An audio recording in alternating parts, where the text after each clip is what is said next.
How do you control people without ever taking away their ability to speak? Welcome to This Explainer. Today we're exploring one of the most powerful and honestly sharpest political allegories ever written, George Orwell's classic Animal Farm.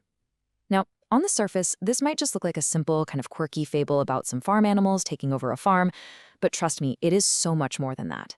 It's actually a masterclass in the mechanics of power. It's literally a blueprint of how a society can be systematically dismantled from the inside out by its very own leaders. Welcome to Ani's BookVerse. Read, think, discover. Let's dive into this, because this is the core question we're going to answer today. How do totalitarian regimes actually operate day to day to keep an entire population completely subservient? But to really understand how these tactics work in practice, we first need to spend a little time unpacking the tragedy of Manor Farm. Section 1. A revolution betrayed. From utopian hope to totalitarian tyranny.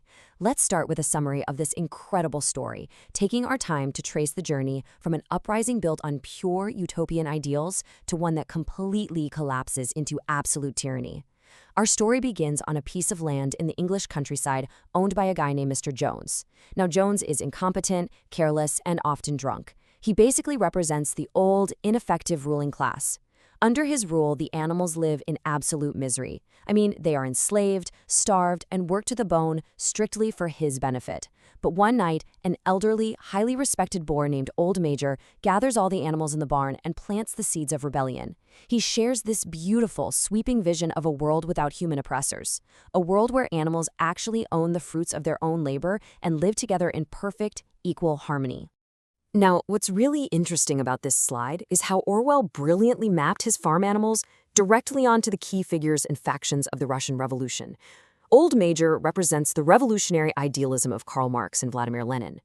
When the rebellion actually kicks off shortly after his death, two pigs emerge as leaders. You've got Snowball, who represents the intellectual and strategic Leon Trotsky, and Napoleon, a fierce, quiet, but deeply power-hungry boar who represents Joseph Stalin. Napoleon is aided by Squealer, a highly persuasive pig who acts as the voice of state propaganda, basically constantly manipulating the truth. And then we have Boxer. Boxer is this enormously strong, deeply loyal cart horse who represents the devoted working class, the proletariat. He has the immense physical strength to build the nation, but unfortunately he lacks the critical thinking to see when he's being manipulated by his own leaders. Look at how fast this timeline moves. The narrative arc is stunningly quick, and the tragedy just deepens with every passing year. Following Old Major's speech, it only takes 3 months for the hungry, furious animals to successfully overthrow Mr. Jones in a completely spontaneous uprising. They rename the place Animal Farm and establish a system of total equality called animalism. And initially, it's a massive, joyous success. The animals are ecstatic, bringing in the biggest harvest the farm has ever seen, working together with just profound pride. But soon, power starts consolidating at the top.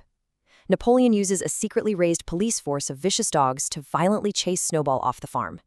From there, the descent is rapid, and it is ruthless. The pigs claim special privileges, they completely abolish voting, and they work the other animals to exhaustion while reaping all the rewards. The ultimate tragedy hits years later when Boxer, the hardest-working and most faithful animal there, collapses from sheer exhaustion. Instead of letting him retire like they promised, the pigs secretly sell him to a horse slaughterer just so they can buy themselves a case of whiskey. Section 2. The pigs become men. The cyclical nature of history. The revolution hasn't ended in a worker's paradise at all. It's ended in a new, even more ruthless form of tyranny. The liberators have slowly, deliberately transformed into the exact oppressors they originally overthrew. By the end of the story, they're walking on 2 legs, wearing Mr. Jones's old clothes, and literally carrying whips in their trotters. The book closes with this haunting, incredibly famous final line describing the starving animals peering through the farmhouse window. They're watching the pigs play cards and drink with the neighboring human farmers. The creatures outside looked from pig to man, and from man to pig, and from man to pig again. But already it was impossible to say which was which. It's just a devastating summary of the story. But it leaves us with our central mystery. How exactly did the pigs achieve this total dominance without the other animals rising up and stopping them? Let's move to and see how this builds in Pillar 1, weaponizing words and meanings, the gradual shift of the 7 commandments. This is where we start deconstructing that specific formula of control. Pillar 1 is all about changing what words mean. Right after the rebellion, the pigs painted the 7 commandments of animalism on the barn wall. These were pure utopian rules, like all animals are equal, and no animal shall sleep in a bed. But as the pigs become corrupt, they realize they need to adjust the rules to fit their own selfish, luxurious desires. So when the pigs move into the farmhouse and start sleeping in the human beds, the other animals are, understandably, pretty confused.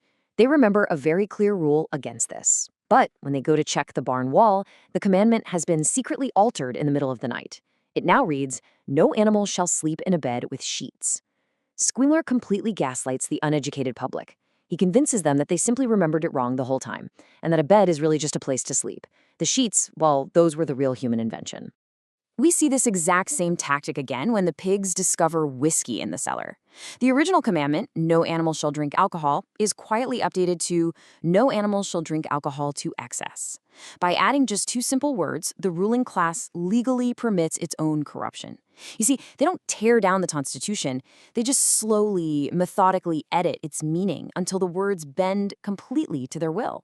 And chillingly, when Napoleon orchestrates these horrific public purges, executing animals who dared to even slightly question his authority, the commandment, "No animal shall kill any other animal," is modified to add, "without cause." This is a brilliant, albeit incredibly dark, manipulation of meaning. It allowed Napoleon to act like a ruthless, bloodthirsty dictator while still maintaining the strict illusion that Animal Farm was a perfectly lawful, rules-based society. But you might be wondering, why didn't the animals stop this? Well, it's because the pigs successfully monopolized literacy. Very early on, the pigs taught themselves how to read and write, but they made sure the working class remained mostly uneducated, barely able to memorize the alphabet. By hoarding education, they created a permanent, insurmountable class divide. I mean, you cannot effectively question the shifting rules of society if you literally lack the ability to read the writing on the wall. Okay, pillar 2, controlling the information flow, indoctrination, and fabricated statistics.